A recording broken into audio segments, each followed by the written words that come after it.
Chief justice काजी फाइज ईसा का दौर आज खत्म हुआ। वो सियासत और अदालत से जुड़े चैलेंजेस पर काबू पाने में कितने कामयाब हुए, इस दौर का मारूजी जायजा लेते हैं। और ये जायजा लेने के लिए पहले ये याद रखना जरूरी है कि वो किन हालात में चीफ जस्टिस बने और उस वक्त उनके सामने क्या क्या बड़े चैलेंजेस थे। अहम बात यह कि जस्टिस काजी फाइज ईसा से पहले चीफ जस्टिस रहने वाले जस्टिस उमर अता बंदियाल को एक मुतनाज़ा जज समझा जाता था। उन पर सियासी जानेदारी के इल्जाम लगते थे। जजेस में तकसीम वाजे थी, हम ख्याल बेंचेस बनना आम सी बात थी। उन्होंने अपने दौर में जस्टिस काजी फाइज ईसा को भी किसी आईनी या सियासी बेंच का हिस्सा नहीं बनाया था, जबकि वो अपने दौर में ना 2 सूबों में बर वक्त इलेक्शन करवा सके, ना आम इंतखाबात की हतमी तारीख का फैसला कर सके। और फिर इसी सूरत हाल में जस्टिस काजी फाइज ईसा ने 16 सितंबर को चीफ जस्टिस सुप्रीम कोर्ट का मनसब संभाला। काजी फाइज ईसा वो जज थे जिन्होंने जनरल बाजवा और जनरल फैज के दौर में भी दबाव में आने से इनकार किया, और शायद इसीलिए उनको लेकर यह तासुर था कि वो बतौर चीफ जस्टिस अपने दौर में इस्टेब्लिशमेंट की सियासत में मुदाखलत का रास्ता रोकेंगे। माजी की तरह सियासी इंजीनियरिंग के लिए इस्टेब्लिशमेंट को अदालत का कंधा इस्तेमाल नहीं करने देंगे। मगर इनके 13 माह के दौरान बहुत कुछ ऐसा हुआ जो इन उम्मीदों के बरक्स था। ताहम इनके दौर का आगाज मुस्बत रहा, जिसमें उन्होंने कुछ तारीखी फैसले किए। जस्टिस काजी फाइज ईसा ने मुल्की तारीख में पहली मरतबा अवामी मफाद से जुड़े केसेस को लाइव नशियात का आगाज किया। सुप्रीम कोर्ट के रूम नंबर 1 से फुल कोर्ट की बराह रास्त समातें शुरू हुई। इनके चीफ जस्टिस बनने से पहले 4 साल तक फुल कोर्ट की मीटिंग हुई, ना ही फुल कोर्ट बना। मगर चीफ जस्टिस काजी फाइज ईसा ने बतौर चीफ जस्टिस पहली ही रोज प्रैक्टिस एंड प्रोसीजर कानून के खिलाफ दायर दरख्वास्तों पर फुल कोर्ट तलब किया और 1 माह के अंदर प्रैक्टिस एंड प्रोसीजर कानून को आईनी करार देकर अपने खुसूसी इख्तियारात जजेस कमेटी के सुपुर्द करने का तारीखी फैसला दिया। इसी तरह जस्टिस काजी फाइज ईसा के चीफ जस्टिस बनने से पहले तकरीबन 4 साल तक साबिक डिक्टेटर परवेज मुशर्रफ के खिलाफ संगीन गद्दारी केस का खसूसी अदालत का फैसला मुअत्तल रहा। ना जस्टिस गुलजार और ना जस्टिस बंदियाल ने इस केस को टेकअप किया। मगर 10 जनवरी 2024 को चीफ जस्टिस काजी फाइज ईसा की सरबराही में 4 रुकनी बेंच ने लाहौर हाई कोर्ट के फैसले को कलअदम करार देते हुए परवेज मुशर्रफ को सजाए मौत का खसूसी अदालत का फैसला बरकरार रखा। चीफ जस्टिस काजी फाइज ईसा ही की अदालत ने 12 सालों से ज़ेरे इल्तवा सदारती रेफरेंस पर जुल्फ़िकार अली भुट्टो की अदालती कत्ल का फैसला गलत करार दिया, जो सुप्रीम कोर्ट के चेहरे पर एक बदनुमा दाग था।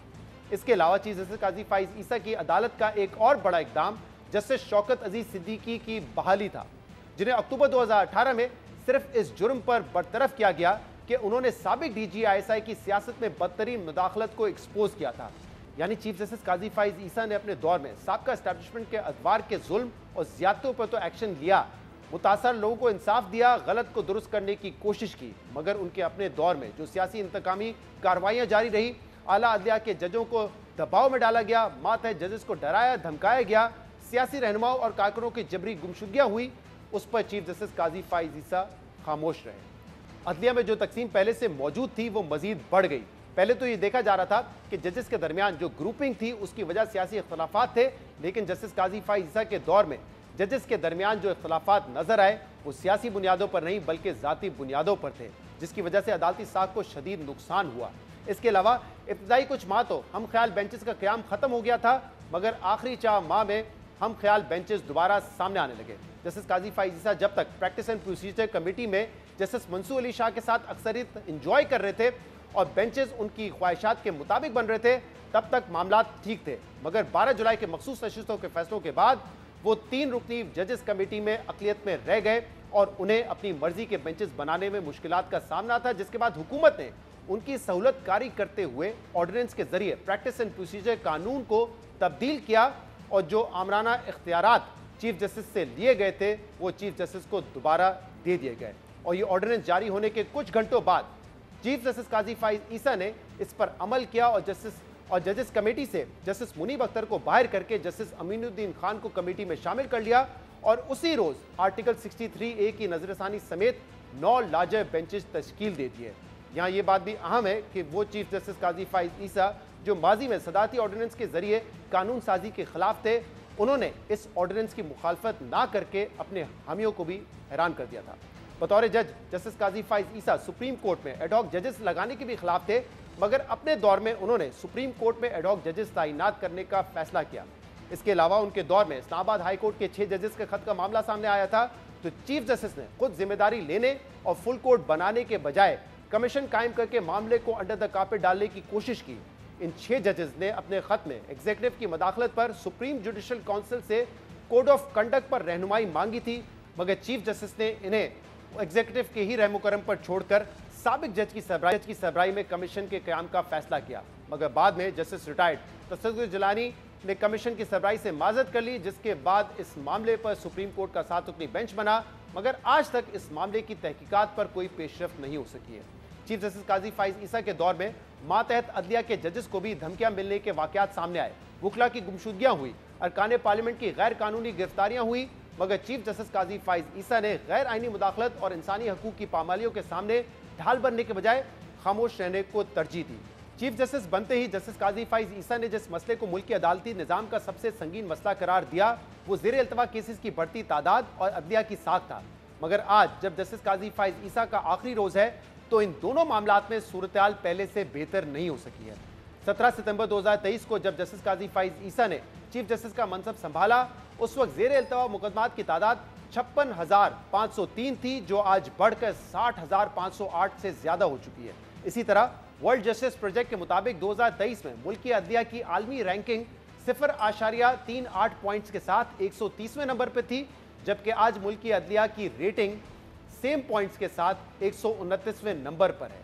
इसके अलावा बतौर चीफ जस्टिस काजी फाइज ईसा पर सियासी जानिबदारी के इल्जाम लगते रहे। पाकिस्तान तहरीक इंसाफ बिलखसूस उन पर तनकीद करते हुए बेंचेस में शामिल ना होने का मुतालबा करती रही, जबकि चीफ जस्टिस काजी फाइज ईसा पर यह इल्जाम भी लगे कि उनके मुतादिद फैसले इस्टेब्लिशमेंट की मंशा के मुताबिक थे। जैसे इलेक्शन से कई माह पहले कहा जा रहा था कि पाकिस्तान तहरीक इंसाफ को इलेक्शन में बल्ले का निशान ना देने का फैसला हो चुका है, और फिर ऐसा ही हुआ। पहले इलेक्शन कमिश्नर ऑफ पाकिस्तान ने पाकिस्तान तहरीक इंसाफ के इंट्रा पार्टी इलेक्शंस को कलअदम करार देकर बल्ले का निशान लिया, और फिर सुप्रीम कोर्ट ने इस फैसले को बरकरार रखा। इसी तरह इलेक्शन कमीशन और रियासत की यह ख्वाहिश थी कि अदालती अफसरान के बजाय असिस्टेंट कमिश्नर्स और डिप्टी कमिश्नर्स इलेक्शन करवाएं, और फिर ऐसा ही हुआ। लाहौर हाई कोर्ट ने तो इस मामले पर पाकिस्तान तहरीक इंसाफ के हक में फैसला देते हुए स्टे ऑर्डर दिया था, लेकिन चीफ जस्टिस काजी फाइज ईसा ने 2 घंटे में पाकिस्तान तहरीक इंसाफ का मौकिफ सुने बगैर लाहौर हाई कोर्ट का फैसला कलअदम करार दे दिया। इसी तरह कई माह पहले यह भी बताया जा चुका था कि पाकिस्तान तहरीक इंसाफ को मखसूस नशिस्तें नहीं मिलेंगी, और फिर ऐसा ही हुआ। पहले इलेक्शन कमिश्नर ऑफ पाकिस्तान और फिर पेशावर हाई कोर्ट ने यही फैसला दिया, और फिर जब यह मामला सुप्रीम कोर्ट गया तो चीफ जस्टिस काजी फाइज ईसा ने अक्सरियती फैसले से इख्तलाफ करते हुए सिर्फ 39 MNAs को पाकिस्तान तहरीक इंसाफ का MNA करार दिया, जबकि अपने तफसीली इख्तलाफी नोट में उन्होंने मखसूस नशिस्तों के हवाले से 8 जजेस की 2 वजाहतों को गैर आइनी करार देते हुए उन पर अमल दरामद ना करने की अपनी राय दी। इन फैसलों की वजह से जस्टिस काजी फाइज ईसा पर यह तनकीद हुई कि उन्होंने ये फैसले इस्टेब्लिशमेंट की मंशा के मुताबिक किए हैं। अब ये वो इल्जामात हैं जिन्हें साबित नहीं किया जा सकता, मगर इन केसेस के जो फैसले थे और इनकी समाअत के दौरान जस्टिस काजी फाइज ईसा का जो कंडक्ट सामने आया, उससे ये तासुर ज़रूर मिला कि पाकिस्तान तहरीक इंसाफ ने उनके खिलाफ जो रेफरेंस दायर किया था वो उसे भुला ना सके, और शायद इसी वजह से उनका पाकिस्तान तहरीक इंसाफ के खिलाफ बायस नजर आता रहा। चीफ जस्टिस काजी फाइज ईसा ने इलेक्शन से 1 माह पहले जिस तरह पाकिस्तान तहरीक इंसाफ से बल्ले का निशान छीन कर इसे बतौर जमात इलेक्शन से बाहर किया, उसे जस्टिस काजी फाइज ईसा के अदालती कैरियर का सबसे मुतनाज़ा फैसला करार दिया जाता है। ये एक ऐसा फैसला था जिससे पाकिस्तान तहरीक इंसाफ समेत इंसानी हकूक़ की तंजीमें, बैनुल अक़वामी इदारों और गैर जानिबदार हल्कों ने भी तनकीद का निशाना बनाया। ये एक ऐसा फैसला था जिसने लाखों लोगों के वोट के हक को मुतासिर किया, और इस फैसले को एक बार फिर सियासी इंजीनियरिंग के लिए अदालत का कद्दा इस्तेमाल करने के मिसाल के तौर पर देखा गया। अहम बात यह कि पाकिस्तान तहरीक इंसाफ रवां साल जनवरी में यह मामला सुप्रीम कोर्ट लेकर गई थी, और चीफ जस्टिस की सरबराही में 3 रुकनी बेंच ने 13 जनवरी की देर रात 3-0 की अक्सरियत से पाकिस्तान तहरीक इंसाफ के इंट्रा पार्टी इलेक्शंस को कलअदम करार देकर पाकिस्तान तहरीक इंसाफ को बल्ले के निशान से महरूम कर दिया।